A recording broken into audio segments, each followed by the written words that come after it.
नमस्कार दोस्तों, मैं रवि व्यास आप सभी का आपके अपने YouTube चैनल जनरल IQ पे स्वागत करता हूँ। आज अपने इस वीडियो में एक ऐसी शख्सियत के बारे में बात करने जा रहे हैं जिन्होंने इंडियन पॉलिटिक्स का सारा रूप ही, सारा सिनेरियो ही जो है वो बदल के रख दिया था। लुक्स की बात करें अपने कि आजकल के ज़माने में लुक्स, पहनावा और सुंदरता उसको काफ़ी इम्पोर्टेंस दी जाती है, लेकिन आज जिस शख्स की अपने बात करने जा रहे हैं उन्होंने कहा था कि लुक्स, पहनावा और सुंदरता जो है वो सिर्फ क्या है, टेम्परेरी चीज़ है जो कि कम समय के लिए रहता है।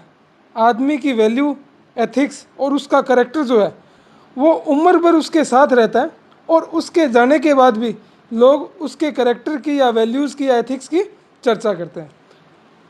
आपने भी देखा होगा कि इस दुनिया में जितने भी महान लोग हैं वह देखने में या उनके पहनावे में कोई ज़्यादा अच्छी बात नहीं है, लेकिन उनका जो करेक्टर था वो ऐसा था जो उनके जाने के बाद आज भी लोग याद करते हैं।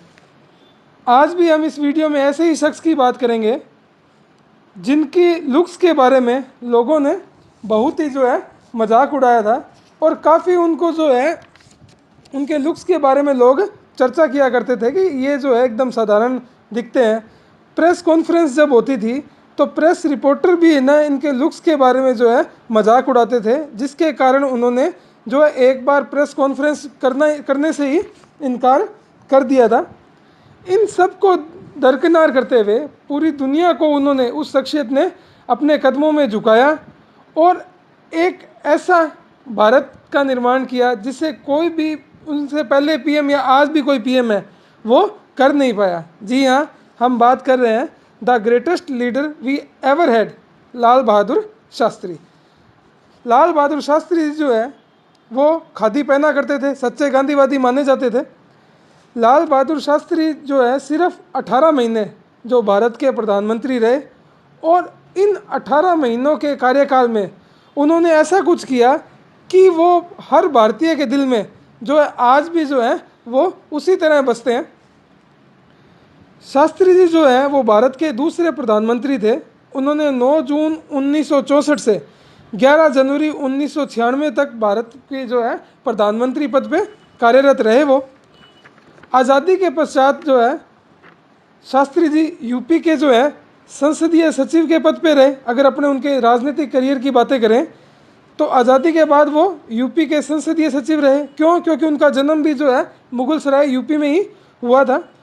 फिर गोविंद वल्लभ पंत के मंत्रिमंडल में पुलिस व परिवहन मंत्रालय भी इन्होंने का कार्यभार भी शास्त्री जी ने संभाला था और परिवहन मंत्री रहते हुए इन्होंने पहली बार जो है रोडवेज़ में जो है महिला कंडक्टर की नियुक्ति की और पुलिस डिपार्टमेंट में जो मंत्री पद पे जब वो रहे तो उन्होंने भीड़ को नियंत्रित करने के लिए पहली बार जो लाठी की जगह पानी की बौछारों का प्रयोग करवाया। 1951 में 1951 में जवाहरलाल नेहरू के नेतृत्व में जो इंडियन नेशनल कांग्रेस थी उसके महासचिव के पद पे भी ये नियुक्त किए गए और उनकी सादगी, शास्त्री जी की जो सादगी थी, देशभक्ति थी और ईमानदारी थी, उसके लिए उनको मरणोपरांत जो है भारत रत्न से भी नवाजा गया, जो भारत का सर्वोच्च नागरिक सम्मान है।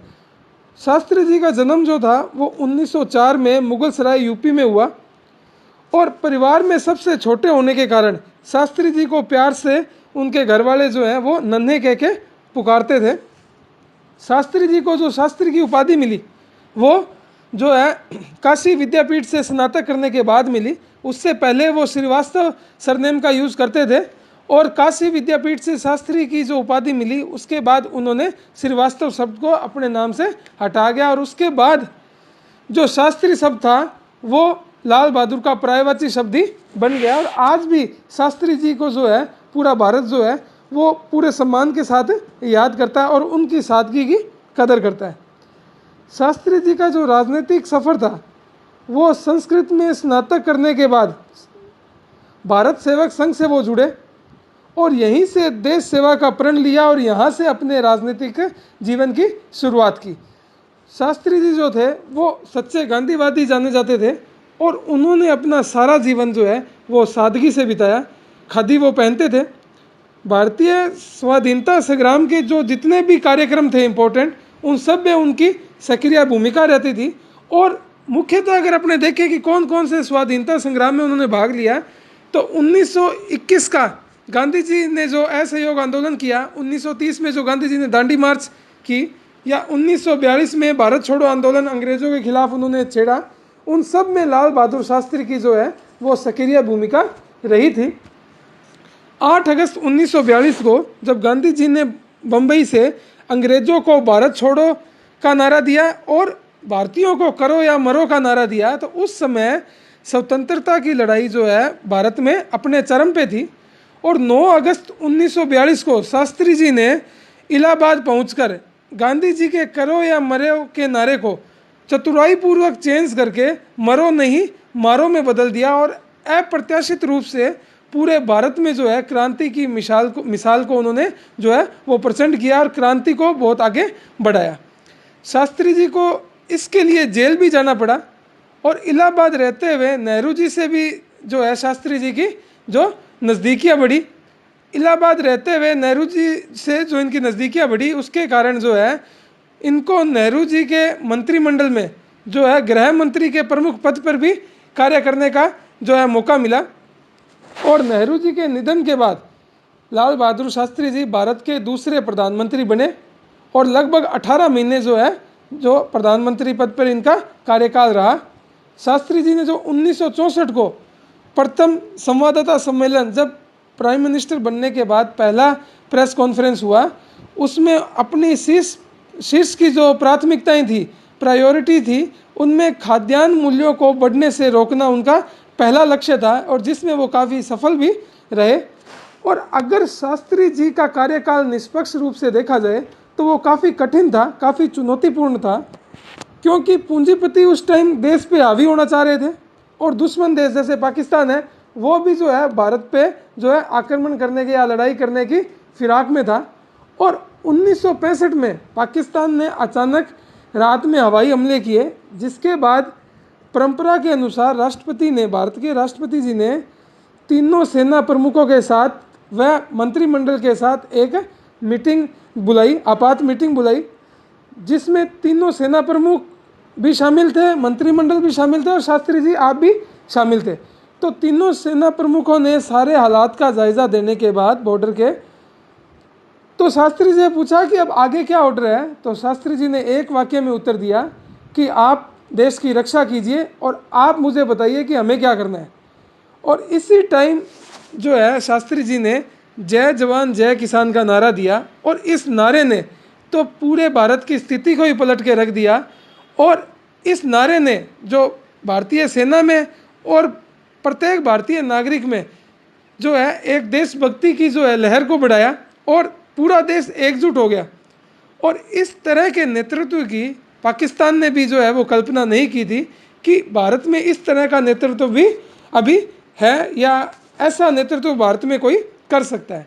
तो भारतीय सेना ने लाहौर पे फिर क्या हुआ, दावा बोला। जब ये मीटिंग हुई उसके बाद सेना को कहा गया कि आप देश की रक्षा कीजिए, तो भारतीय सेना के अदम्य साहस के आगे पाकिस्तानी सेना कहीं नहीं रुकी और भारतीय सेना ने लाहौर पे जो दावा बोल दिया। और पाकिस्तान की इस युद्ध में जो है करारी शिकस्त हुई। और इस अप्रत्याशित आक्रमण को देख अमेरिका ने भी लाहौर में रह रहे अमेरिकी नागरिकों को निकालने के लिए भारत से कुछ समय के लिए युद्ध विराम की जो है वो रिक्वेस्ट की। इतना साहस जो है भारतीय सेना ने जो वहाँ लाहौर में दिखाया। उसके बाद रूस और अमेरिका के कहने पर भारत के प्रधानमंत्री को रूस के ताशकंद में समझौते के लिए, युद्ध विराम के लिए बुलाया गया और शास्त्री जी ने ताशकंद समझौते की हर शर्त को मंजूर किया, लेकिन वो भारतीय सेना द्वारा पाकिस्तान के जो जीते गए इलाके थे उनको छोड़ने के लिए मंजूर नहीं थे। लेकिन अंतर्राष्ट्रीय दबाव के कारण उनको ताशकंद समझौते पे हस्ताक्षर करना पड़ा। और हस्ताक्षर करने वाली शाम को ही, जिस दिन उन्होंने हस्ताक्षर किए 11 जनवरी 1966 को, उसी रात उनका जो है हार्ट अटैक से जो है वो निधन हो गया, जो कि आज भी एक चर्चा का विषय है, संदिग्ध विषय है कि उनकी जो है मृत्यु किन कारणों से हुई, जो आज भी किसी को पता नहीं है। फिर शास्त्री जी की अंत्येष्टि जो है वो राजकीय सम्मान से शांतिवन, जहाँ नेहरू जी की समाधि है उनके सामने ही यमुना किनारे उनकी समाधि बनाई गई, जिसे आज पूरा भारत विजय घाट के नाम से जानता है। तो ये थी लाल बहादुर शास्त्री जी की शख्सियत, जिस पर हर भारतीय को आज भी गर्व है और हमेशा रहेगा। अगर आपको ये वीडियो अच्छा लगा हो तो आप ज़्यादा से ज़्यादा लाइक करें, शेयर करें, सब्सक्राइब करें। धन्यवाद।